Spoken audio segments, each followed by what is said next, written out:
ఇది చాలా సీరియస్. మతం అనగానే, ఫెయిత్ అనగానే, ధర్మం, ఇవన్నీ చాలా లోతైనవి, బాగా సెన్సిటివ్. కానీ ఇలాంటివి ఒక మాట మాట్లాడాలి అంటే చాలా చాలా ఆలోచించి దీన్ని ఎలాంటి పర్యవసనాలు ఎదుర్కోవాల్సి వస్తుంది ఇవన్నీ ఆలోచించే మేము మాట్లాడతాం. ప్రత్యేకించి జనసేన నుంచి గత 2019 నుంచి 2024 వరకు వారి పాలనలో, వైసీపీ పాలనలో చాలా సంఘటనలు జరిగినాయి. రిలీజియస్గా దాన్ని ఒక సెన్సిటివ్ ఇష్యూ జరిగినాయి మాట్లాడటానికి.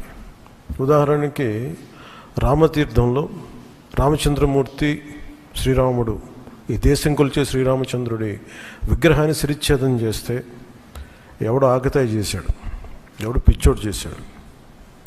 పిఠాపురంలో అశుద్ధంతో విగ్రహాలని చేస్తే ఒక గుడిలో, దాన్ని కూడా ఎవడో పిచ్చోడు చేశాడు.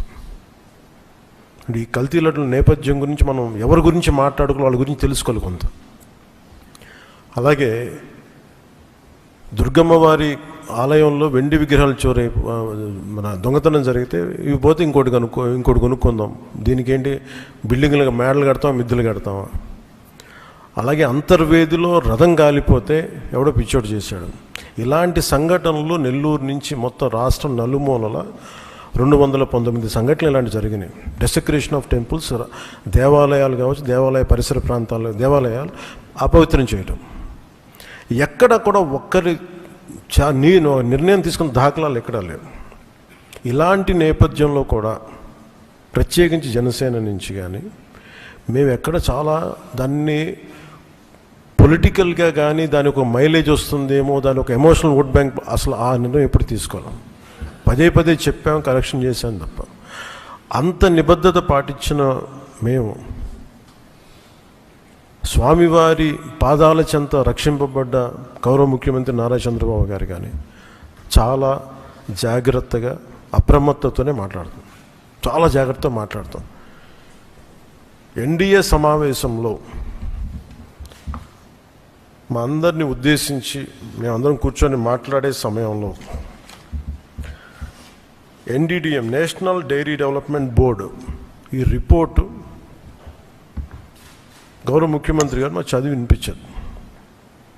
3 రిపోర్ట్స్లో ఒక దాంట్లో వెజిటబుల్ ఆయిల్స్, నెయ్యి లేదు ఇందులో, అంటే ఏ స్థాయికి వీళ్ళు చేశారని చెప్తూ దాంట్లో ఒక రిపోర్ట్లో ఫిష్ ఆయిల్ ఉందనేది, ఇంకో దాంట్లో బీఫ్ టాలో ఉందనేది,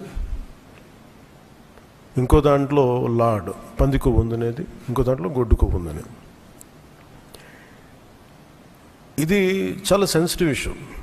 ఇది ఒక రిపోర్ట్, అది సాలిడ్ రిపోర్ట్. ఇది మాట్లాడేటప్పుడు మేము ఆలోచించుకొని మాట్లాడి, నేను కూడా దాన్ని ముందుకు తీసుకెళ్ళినప్పుడు పర్యవసానాలన్నీ ఆలోచించి, కానీ నేను కూడా అనుకుని ఇది చెప్పాలా లేదా.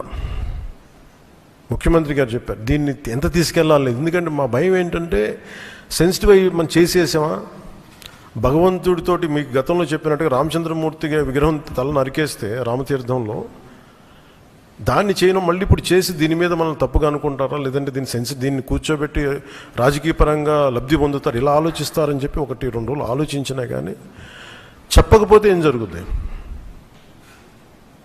రేపు పొద్దున మీ అందరికీ తెలిసి కూడా మీరు ఎందుకు మాట్లాడలేదు, అదొక ప్రశ్న ఉంటుంది. అందుకని దాన్ని మాట్లాడాల్సి వచ్చింది. ఎందుకంటే ఆల్రెడీ మేము గవర్నమెంట్ ఫామ్ అయ్యాం, 5 years మేమే ప్రభుత్వంలో ఉంటాం. ఇది లాస్ట్ 6 నెలల్లో ఏదైనా ఉందంటే ఒక మేము ఇలాంటి ఏదైనా చేసాం ఒక అర్థం ఉంటుంది. వచ్చిన 2 నెలలు మాకు ఏం అవసరం ఉంది, 5 years ఈ ప్రభుత్వమే ఉంటుంది. ప్రజలు ఎన్నుకున్నారు. ఇది తీసుకెళ్ళకపోతే తప్పు అవుద్ది. ఎందుకంటే మా బేసిక్గా అందరం ప్రతి మతాన్ని గౌరవించే సంస్కృతి ఇది. ఈ దేశంలో హైందవ సంస్కృతి లేకపోతే మిగతా సంస్కృతులు లేవు. అలాంటి హైందవ సంస్కృతి మీద ఇంత అపవిత్రం జరిగినప్పుడు, వీళ్ళు రిపీటెడ్గా చేస్తున్నప్పుడు ఇది చెప్పాలా లేదా అని కూర్చొని చాలా తర్జనలు పడి, నాకు పర్సనల్గా గిల్ట్ ఉండి, అరే మనం ఇంత కళ్ళ ముందు ఇంత రిపోర్ట్ మాట్లాడకపోవటం అని చెప్పి చేసిన తర్వాత తద్వారా మీ అంశాలు తెలుసు. అది సుప్రీంకోర్టు దాకా వెళ్ళింది. కొంతమంది మీరు ఇట్లా అన్నారు, లార్జ్కి లబ్ధున్నారు, మాకేం పోతే 5 సంవత్సరాలు మేమే ఉంటాం, మాకు ఆ భయాలు లేవు. కానీ దీన్ని కరెక్ట్ చేయకపోతే ఎందుకు మాకు ఉంది అంటే దీనికి నేపథ్యం అసలు వీళ్ళని మీరు ఎగ్జామిన్ చేయాలి. ఈ సమావేశం ద్వారా ప్రజలందరూ కూడా మేము ఏం ఎగ్జామిన్ చేస్తున్నామంటే వీళ్ళు ఎలాంటి పరంపర నుంచి వచ్చారు, వారసత్వం ఏంటి వీళ్ళకి. వీళ్ళు భగవంతుడి మీద పగబట్టారు. వీళ్ళు ఏడుకొండల స్వామి మీద పగ ఉంది. అది ఈరోజు పగ కాదు, ఏం పగో నాకు అర్థం కాదు. అది 7 కొండలు అంటాం, 7 కొండలు ఎందుకు, నీకు 2 కొండలు చాలని. భగవంతుడి మీద పగ ఏంటి ఎవరికైనా? వ్యక్తిగతంగా వర్గాల మీద పగ ఉండొచ్చు, ప్రత్యర్థి మీద పగ ఉండొచ్చు, కానీ విచిత్రంగా వీళ్ళు భగవంతుడి మీద పగబట్టారు. మేము ఆ కోణం నుంచి నాకు అనిపించింది దీన్ని కరెక్ట్ చేయాలి, ఇది చెప్పాలి. ఇది నేను ఎందుకంటే నేను మాట్లాడేటప్పుడు మేము చాలా ఒళ్ళు దగ్గర పెట్టుకొని మాట్లాడతాం, ఎందుకంటే వీల్ ఫేస్ ద కాన్సిక్వెన్స్ మాకు తెలుసు. ఉదాహరణకి అయోధ్య రామ మందిరం నిర్మాణానికి ఈ దేశం ఎంత తల్లడిల్లిపోయింది, ఎంత కదిలింది, ఎన్ని గొడవలు జరిగినాయి, ఇలాంటి దీనికి కూడా వీళ్ళు పంపించిన దాదాపు 1,00,000 లడ్డూలు ఇవన్నీ కూర్చోబెట్టి ఇన్ఫర్మేషన్ తీసుకుంటామంటే ఒకటి అసలు ఏం జరిగింది అన్నీ మొన్న వీళ్ళు చెప్పిన రిపోర్ట్లోనే దాంట్లో యానిమల్ కొవ్వు లేదంటున్నారు. సరే, ఫర్ ఎగ్జాంపుల్ నేను ఒక ఆర్గ్యుమెంట్ సేక్ అన్ని రిపోర్ట్స్లో కూడా ఎక్కడ కూడా ఈ నెయ్యిలో నెయ్యి లేదు. 59,70,000 పైచిలుకు కిలోలు 59,70,000 కిలోల నెయ్యి మీరు ఇది ఈ కల్తీ నెయ్యి అని కూడా దీన్ని కల్తీ వనస్పతి, కల్తీ పామాయిల్ అనాలి దీన్ని. ఇవి దీంతో కలిపి ఇన్ని కోట్ల లడ్డూలు చేసిన తర్వాత దాంట్లో 1,00,000 లడ్డూలు అక్కడ కూడా పంపించారు, అయోధ్య కూడా పంపించారు. వీటి నేపథ్యం మొత్తం రిపోర్ట్స్ అన్నీ వచ్చిన తర్వాత ఈ నెయ్యిలో ఎక్కడా కూడా 59,70,000 ఇక్కడ లడ్లు దీనికి సంబంధించింది వీళ్ళు అనుకున్న సోకాళ్ళు నెయ్యి సప్లై చేసి దాంట్లో ఆన్ రికార్డ్ 58 లక్షల పామ్ ఆయిల్ దానికి సంబంధించిన ప్లాంట్ బేస్డ్ అన్నీ దొరికినాయి. అవి కాకుండా 1,70,000 నుంచి దాదాపు 2 లక్షల వరకు కెమికల్స్ దొరికినాయి. ఇవి ఆన్ రికార్డ్ వాళ్ళు కొన్నట్టు. మీకు టీటీడీకి మేము ఇన్ని లక్షలు 59 లక్షల పైచులకు నెయ్యి సప్లై చేసామంటే ఆ పర్టికులర్ కంపెనీ 58 లక్షల పైచులకు వీళ్ళు మనకి పామ్ ఆయిల్ దానికి సంబంధిత అన్నీ కొన్నారు. అలాగే 1,70,000 ఈ కెమికల్స్ కొన్నారు.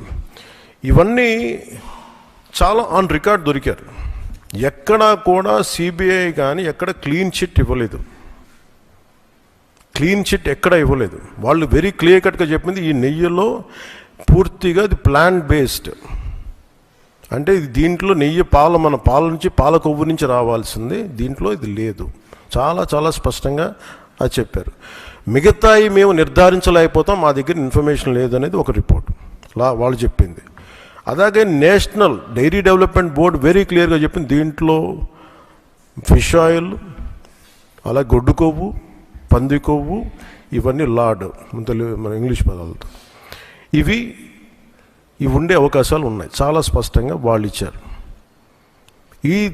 ఈ ప్రాసెస్లో వీళ్ళు దీన్ని కూర్చోబెట్టి అడ్డగోలుగా మాట్లాడితే, ఎందుకంటే వీళ్ళకి ఏ రోజు కూడా ఈ ధర్మం మీద వాళ్ళకి గౌరవం లేదు. పైగా ఈ దొరికిన వాళ్ళ ఛార్జ్ షీట్లు మీకు చూస్తే మనకి తెలిసిన పేర్లన్నీ చూస్తే ఇందులో ఎక్కడ మతానికి సంబంధం లేదు. ఇది భోలేనాథ్ బాబా కానీ మిగతా ఏ డైరీ మీరు చూసినా కానీ వీళ్ళు ప్రిడామినెంట్లీ దర్ ఆల్ హిందూస్. దీంట్లో అసలు మతానికి కానీ దీంట్లో ఒక ఇస్లాంకి సంబంధించిన వ్యక్తులు కానీ లేదంటే మన క్రిస్టియన్ సంబంధించిన వ్యక్తులు అసలు ఎక్కడ సంబంధం లేదు. ప్యూర్లీ మాట్లాడుతున్నాం హిందువుల గురించే మాట్లాడుతున్నాం ఇక్కడ. So there is no question of other religions here. ఈ గత ప్రభుత్వం విషయంలో కూడా మేము ఏం మాట్లాడుతున్నాం అంటే they never have respect for the traditions and dharma of this land. అది చాలా ఆబ్వియస్గా చాలా మనకు తెలుస్తూ ఉంది. దాంట్లో భాగంగానే వీళ్ళు అదే చేశారు. చూసి ఈరోజు మాట్లాడి క్షమాపణ అడగకుండా తప్పు జరిగిపోయింది. ఇందాక మా కేశవ గారు చెప్పినట్టుగా తెలియక చేస్తే పొరపాటు, తెలిసి చేస్తే తప్పు, కనీసం తప్పులు జరిగినాయి అది కూడా చెప్పకపోగా మమ్మల్ని క్షమించమని అడుగుతున్నారు. నేను ఒకటే చెప్తున్నాను, భగవంతుని మీద పగబట్టుకున్నవాడు సర్వనాశనం అయిపోతాడు తప్ప ఎవడు బతికిన దాఖలాలు లేవు, గుర్తుపెట్టుకున్నారు. ఎందుకంటే ఇది ఫెయిత్కి సంబంధించింది. చాలా స్పష్టంగా, చాలా క్లియర్గా సిబిఐ దాంట్లో మీరు కల్తీలో మీరు అసలు నెయ్యి లేని దాంతో మీరు లడ్డూలు చేసి దాంట్లో మీరు ఇందాక చెప్పిన గ్లిజరైడ్స్ ఇవన్నీ ఉన్నాయి కదండి. దానికి మీకు ఒక రికార్డ్ చెప్తాను. 2019 నుంచి 2025 వరకు మీకు కనీసం ఒక నువ్వుల నూనె 180 రూపాయల నుంచి 268 రూపాయలు ఉండేది కనీసం 26కి ఈ రోజుకి. సో వీళ్ళు సప్లై చేసే కాడికి మామూలు బజార్లో దొరికే ఒక నెయ్యి కనీసం 420 రూపాయలు ఒక కిలో. 2019 460 రూపాయలు, 2020 21కి 500 రూపాయలు. అలాంటి నెయ్యి వీళ్ళు ఒక్కళ్ళకి మనకి 300 నకిలీ 319 రూపాయలు ఒకటి, 329 రూపాయలు ఒకటి, ఇవన్నీ కూర్చోబెట్టి ఈ నెయ్యిని సప్లై చేస్తారు. దీన్ని బట్టి మనకు అర్థం, దీన్ని బట్టి బేసిక్ ఒక హౌస్ వైఫ్ చెప్పగలరు, ఒక గృహిణి చెప్పగలదు ఇది ఎంత కల్తీ జరిగిందనేది. ఇలాంటి నెయ్యిని కూర్చోబెట్టి ఇది భగవంతుడికి ఇచ్చి ఈరోజు బుకాయించి తప్పులు చేసి మళ్ళీ ఈరోజు ఏం లేదని మాట్లాడుతూ ఉన్నారు వీళ్ళు. మీరు వివేకానంద రెడ్డి గారు పబ్లిక్గా మర్డర్ జరుగుతుంది, రోడ్డు మీదకి వెళ్ళి చిన్నపిల్లడికి తెలుస్తుంది అత్యంత హేయమైనగా చంపేశారని. అది మర్డర్ కాదు, గుండెపోటని చెప్తారు.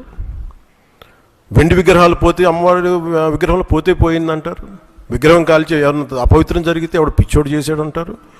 ఈరోజు కల్తీ జరిగిందని మాట అసలు కల్తీ లేదు, ఇది పూర్తిగా మాకు క్లీన్ చిట్ ఇచ్చిందంటారు. దీన్ని బట్టి మనం అందరం అర్థం చేసుకోవాల్సింది ఇది వీళ్ళకి దీని మీద గౌరవం లేదు. వీళ్ళకి 7 కొండల వాడికి 2 కొండలు చాలు అన్న ఆలోచన విధానం నుంచి పుట్టిన వాళ్ళు ఈరోజు ఏ స్థాయికైనా దిగజారగలరో ఇది చాలా ప్రస్ఫుటంగా మనందరికీ తెలియజేస్తూ ఉంది. ఇది we are very very clear about protecting the traditional Hindu values, dharmic values. We are very clear about it. మేము చాలా చాలా స్పష్టంగా ఉన్నాం. మేము ఇక్కడ కల్తీ జరిగింది అంటే వేరే మతాలు అనటం కానీ వేరే విశ్వాసాలను కించపరచడం కానీ ఎక్కడ లేదు. ఒక తప్పు జరిగింది, అడల్ట్రేషన్ జరిగింది. We are very clear about it. దీని వెనకడుగు వేసే లేవు, చాలా పొరపాట్లు జరిగినాయి. ఇది రిపీటెడ్ పొరపాట్లు కాస్త వీళ్ళని చూస్తే 2022లోనే వీళ్ళకి తెలియజేశారు. వీళ్ళకి ఇక్కడ కల్తీ జరిగింది 2022 రిపోర్ట్ ఇస్తే నేను క్యాబినెట్లో మాట్లాడుతూ ఉంటే దాన్ని తొక్కేశారు. దాని గురించి బయటికి తీసుకురాలా అంటే మీకు తెలిసే చేశారు వీళ్ళని. 2022లో మీకు కల్తీ జరిగిందని రిపోర్ట్ అప్పుడు వాళ్ళకి ల్యాబ్ టెస్ట్ వాళ్ళకి పంపిస్తే అప్పుడున్న టీటీడీ చైర్మన్ కానీ వీళ్ళు కానీ వాళ్ళు 100% తొక్కి పెట్టేశారు. దాన్ని బయటికి తీసుకురాలా. దాన్ని బేస్ చేసుకొని మళ్ళీ ఆల్రెడీ 22లో జరిగింది కదా, దాని గురించి సమాధానాలు లేవు. ఇవన్నీ తెలిసి కూడా మీరు అయోధ్యకి కల్తీ లడ్డులు పంపించారు. మీరు ఇది విశ్వాసాల మీద మీరు కొడుతున్న దెబ్బ. ఇది మీ ఆలోచన ఏంటి అది అనేది మీరు తెలుసుకోవాలి. అందుకే మీరు భగవంతుని మీద పగ పెట్టుకున్నవాడు ఎవడైనా సరే, 7 కొండల వాడి మీద పగ పెట్టుకున్నాడు ఎవరైనా సరే మట్టి కరిచిపోతారు తప్ప మీరు ఇలా బుకాయించుకొని చేసిన తప్పులు క్షమాపణ వేడుకోండి తప్ప మీరు కూర్చోబెట్టి మేము క్షమాపణ, మీరు భగవంతుడికి మీరు క్షమాపణ చెప్పాలి, 7 కొండల వాడికి మీరు క్షమాపణ చెప్పాలి. ఇది ఈరోజు మీరు మాట్లాడుతుంది ఈ రోజుతో ఆగదు. ఇది ఐ విల్ మేక్ షూర్, మా కూటమి will make sure that you will be liable everyone, ప్రతి ఒక్కరు కూడా.